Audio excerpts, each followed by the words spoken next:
Yeah, so just a little bit about me. So I am a pharmacist and worked in primary care since 2014 up until 2019. And currently I am an assistant professor at the College of Pharmacy at the University of Manitoba.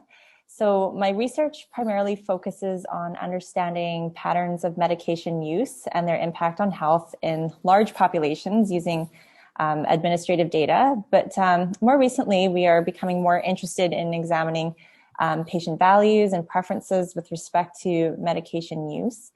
As a pharmacist, I often have encountered patients who are sometimes on 10 to 20 medications at one time. And from this experience, I really took an interest in understanding how patients actually feel about their medication use and their role in shared decision making.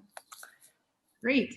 So without further ado, we'll be respectful of everybody's time. We are right on time. So I am going to mute myself and I will turn it over to you. So have a great talk. Great, sounds great. So, so based on my experience, and so I'm just going to, hang on a second for some reason. Oh, there we go. So just based on my experience as a practicing pharmacist and the research that we're pursuing right now, it really had led me to my interest in being involved with this group's initiative. So these slides were developed and reviewed by a group of pharmacists, researchers, and a community advisory member of the deprescribing research team. And I had an opportunity to review these slides as well with the support of the Center for Aging and Brain Health Innovation.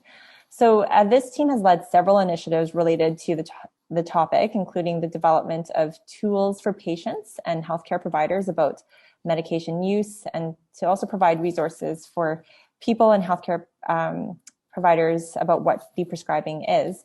So I can talk a little bit more after the presentation if you're interested. They have a website as well called deprescribing.org where you can find a lot of their tools. So the objectives of this presentation is to describe the problems of polypharmacy among older adults, and I will go over what polypharmacy is in just a moment. Describe some of the benefits that can result from appropriate medication management, and explain the idea of shared decision-making as part of having useful medication conversations with your healthcare provider. So first, I'll start off with what polypharmacy is. So polypharmacy, what does it mean? What does it look like? And why should we be concerned about it? So before we talk about polypharmacy, I do want to start off by saying that medications can be helpful. So not all medications are bad, but as we know, medications can be used to treat symptoms that you may be experiencing. So I think most of us at some point have maybe taken a Tylenol for headache, for example.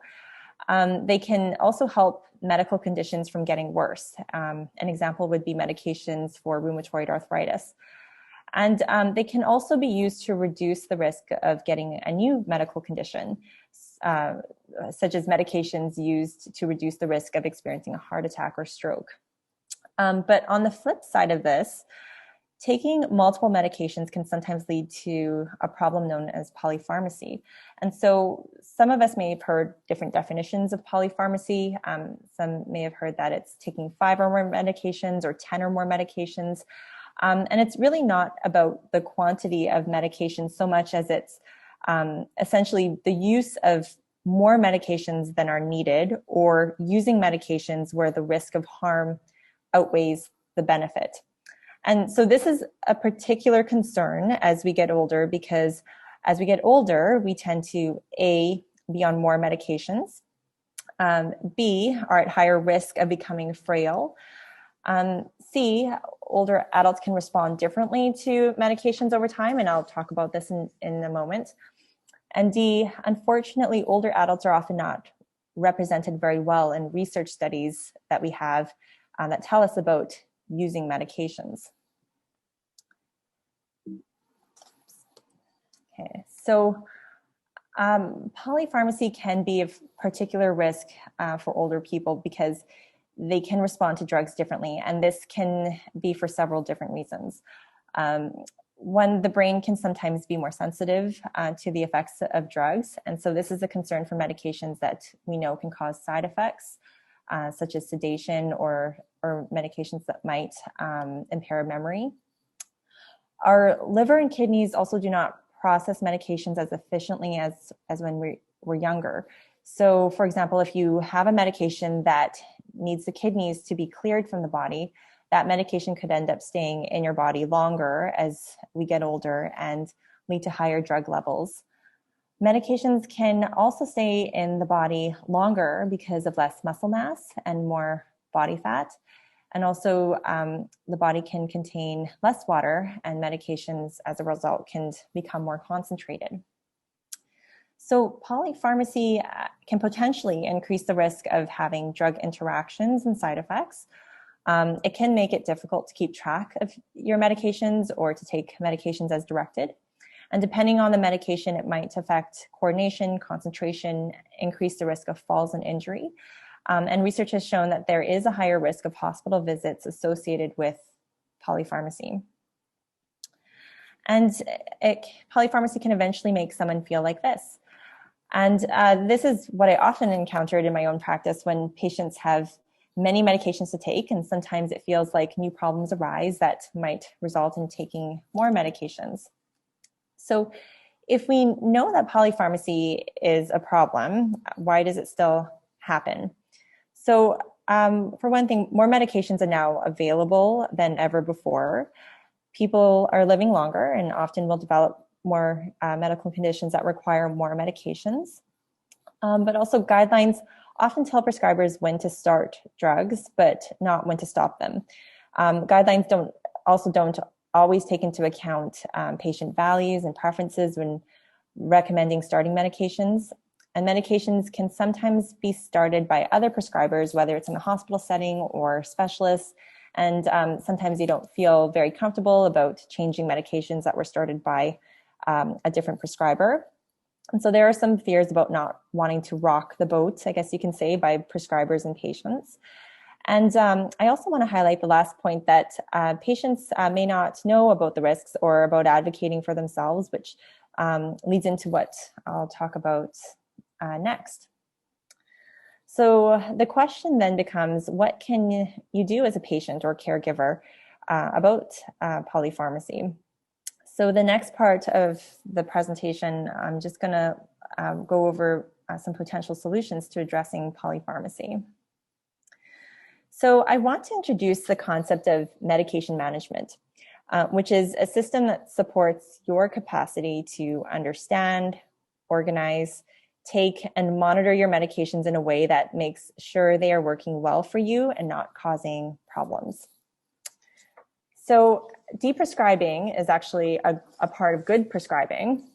And so this involves backing off when doses might be too high or stopping medications that may no longer be needed or may be causing harm. And it's a good opportunity to find a good balance, and this can look different for everyone. It's certainly not about stopping all medications, but it's focused on making sure a person is on the right ones. So the official definition is the planned and supervised process of dose reduction or elimination of medication that may be causing harm or no longer providing benefit.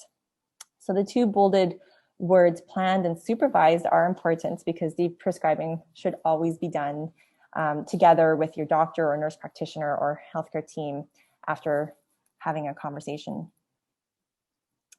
So why is deprescribing important for you to know about?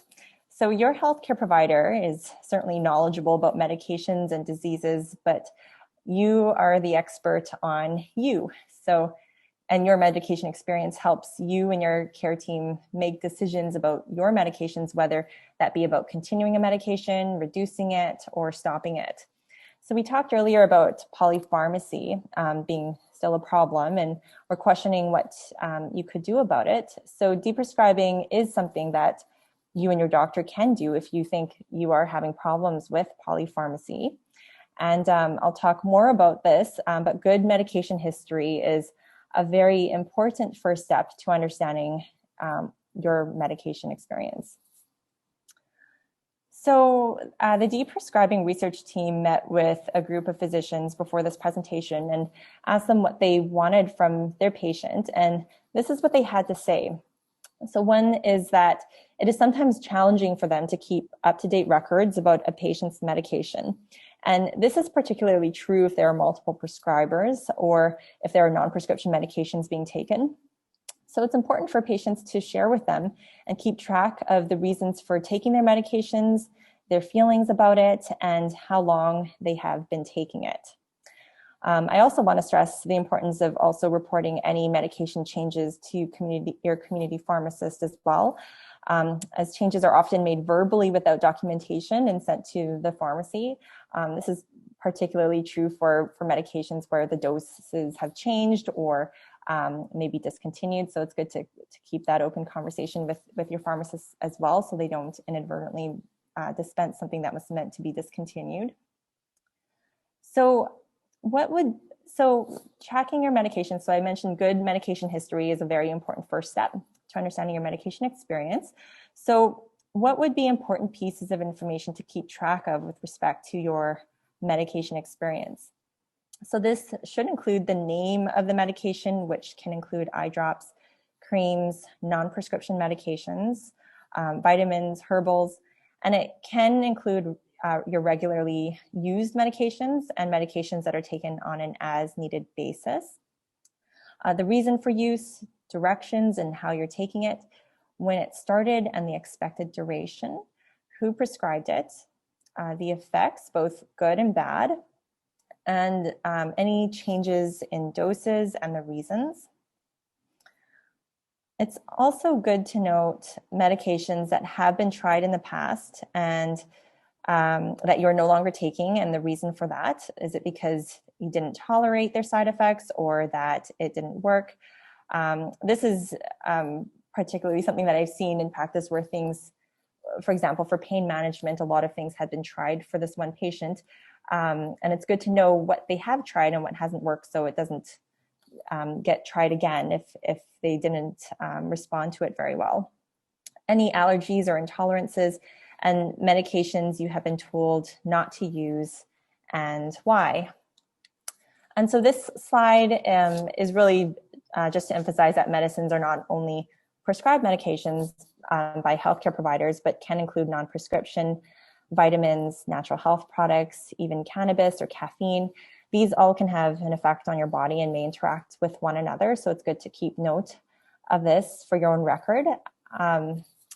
And medicines also come in all forms.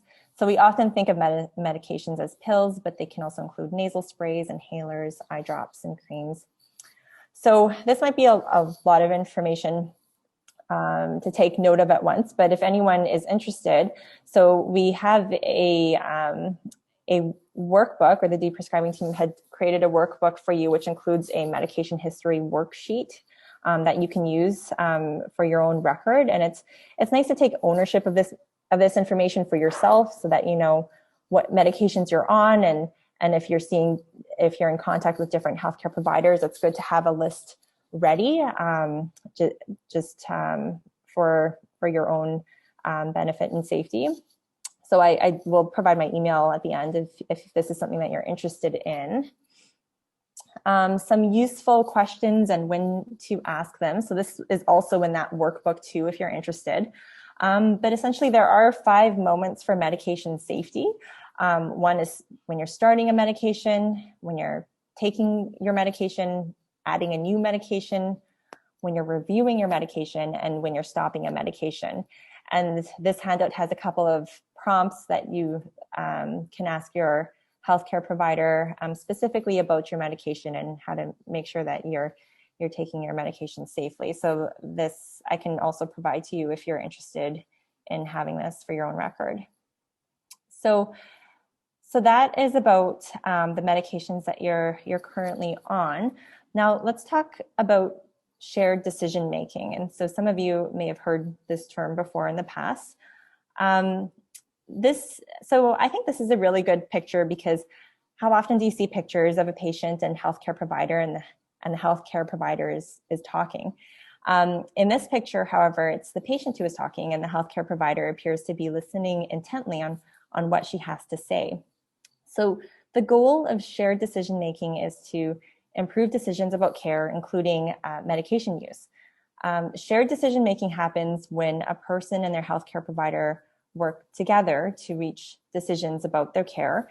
And in terms of medications, this involves people sharing their medication goals and experiences with healthcare providers, who in turn share their knowledge on how well medications work and their side effects, so that together you can determine the best approach for you.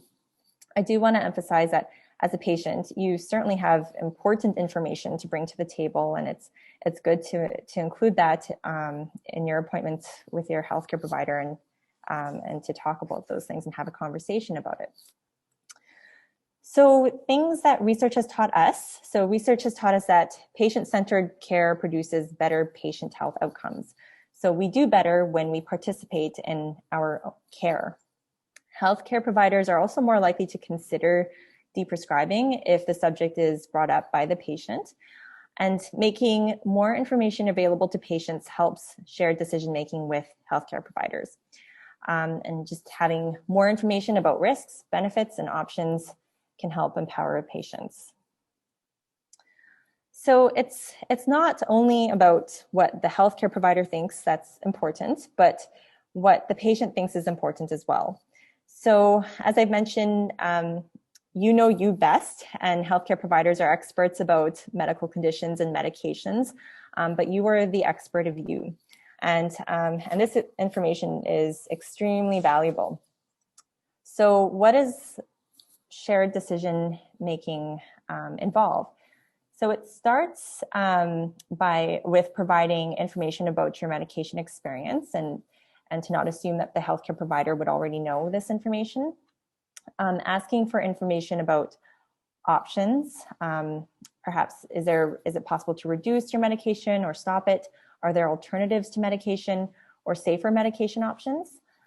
Describing your goals and preferences about treatment options, including medications. Certainly in contributing your input to the decision being made. And if you disagree with a suggestion, explaining your reasons, and then reevaluating the decision afterward. It's always good to revisit changes that have been made to see if it's still working for you. So this comes up a lot. So what might prevent you from doing this with your healthcare provider? So this is a picture. This picture is from a patient from a geriatric day hospital that didn't want to upset his healthcare providers by admitting he did not want to be on nitro patches. So instead, he filled the prescription but never applied them. And this is an example of where shared decision-making did not occur. So each made a different decision, and neither told each other about what was really happening. So what might prevent you from having a shared decision-making conversation with your healthcare provider? And you may have some with your own experience, but sometimes we don't always know where to start, and patients may feel that there's not enough time in the appointment, or they didn't really feel that it was an option.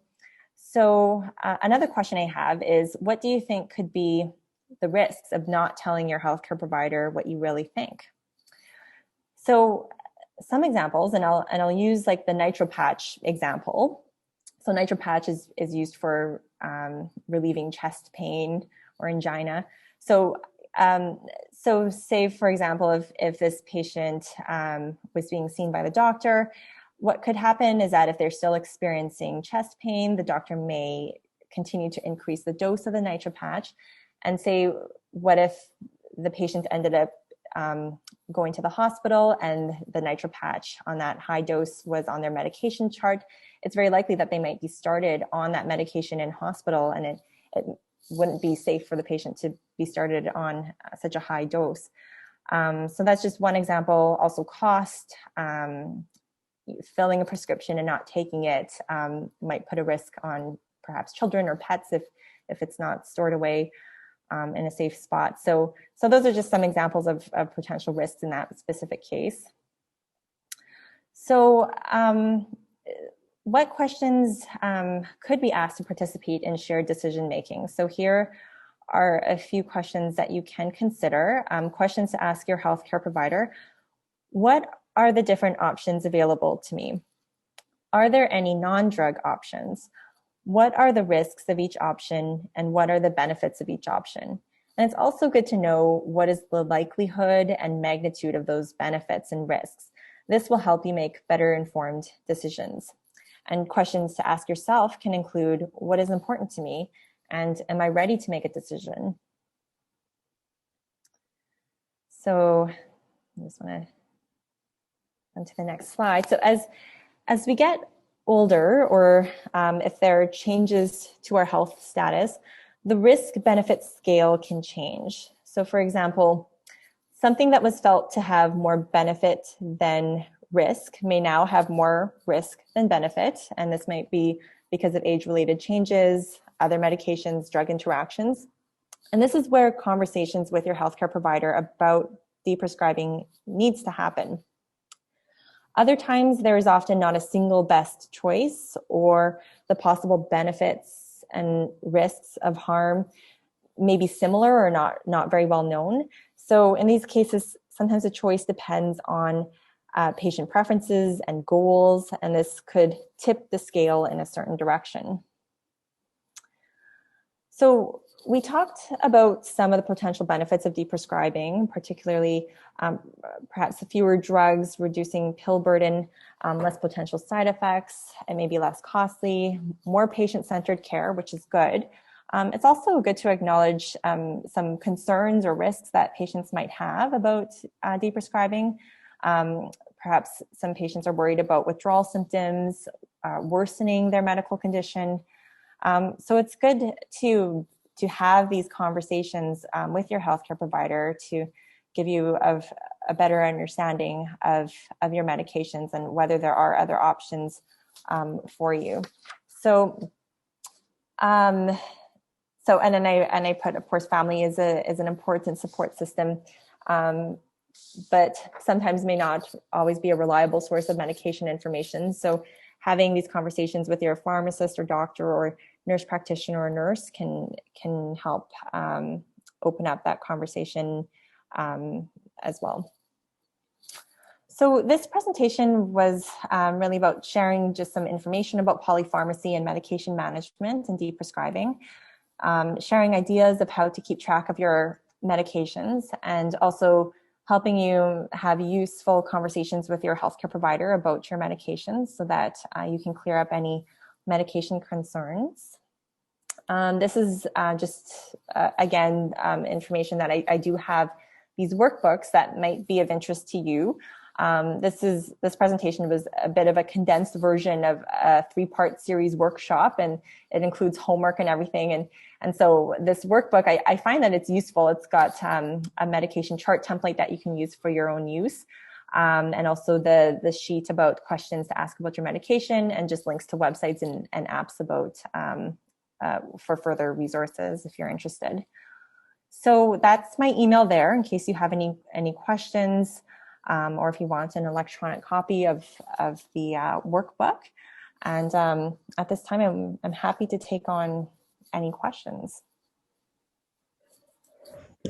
Thanks, Christine. Just join back in. So again, we'll just a quick reminder, if there's questions, you can put them in the chat box.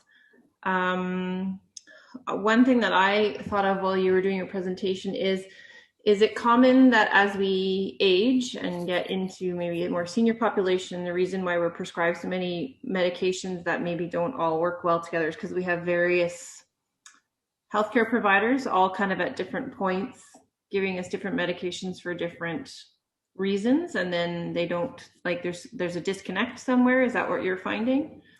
Yeah, that can be the case sometimes. Like when I worked in primary care, so I worked at a family medicine clinic, and so if sometimes what I've seen is after a hospital admission and their discharge, their new medications are added, or if they see a specialist and they're getting prescribed something there, it's a matter of consolidating, what is working. Are we adding side effects? Is there medication, trying to figure out whether there's a medication that can actually target more than one condition.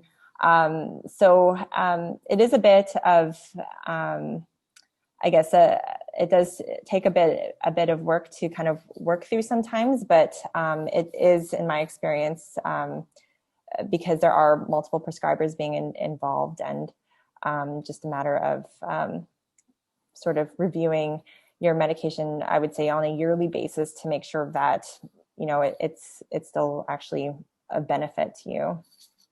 That was my next question, that how often should you do that review, I guess? And would it be helpful, I guess, if you get a new medication then to kind of go back and make sure that everything?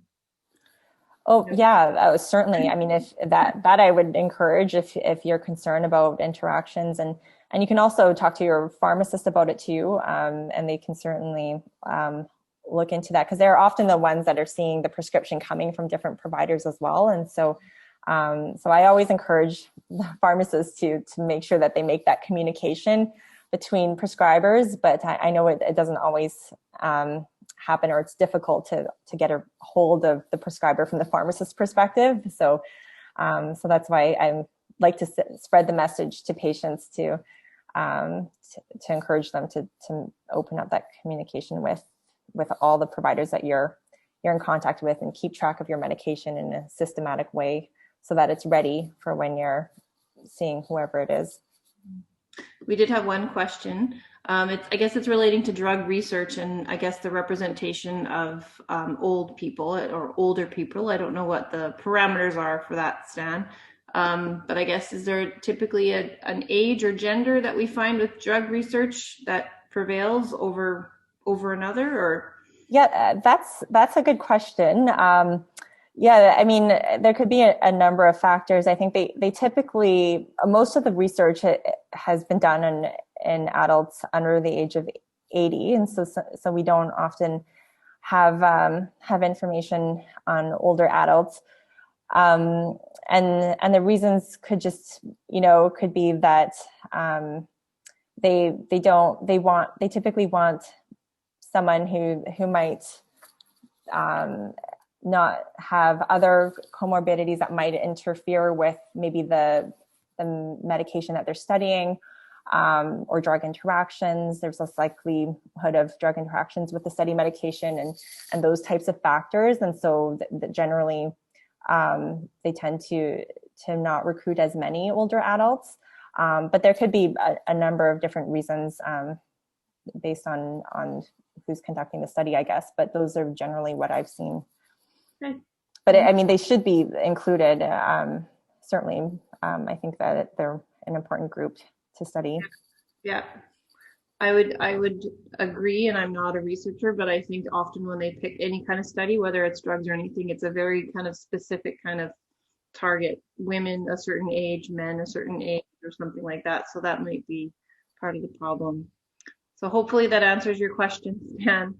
If anybody else has any questions, feel free to type in the chat box. I thought that was a great presentation, a lot of really good resources in there. And again, if you wanted to, maybe you can put your slide with your email back up again. Yeah, for sure. In case anybody didn't get to jot that down.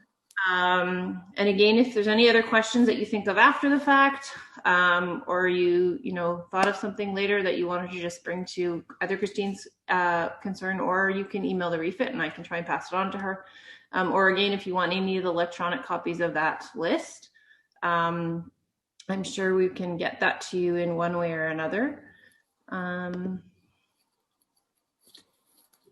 So that's good, Stan. I'm glad your question seems to be answered. That's good.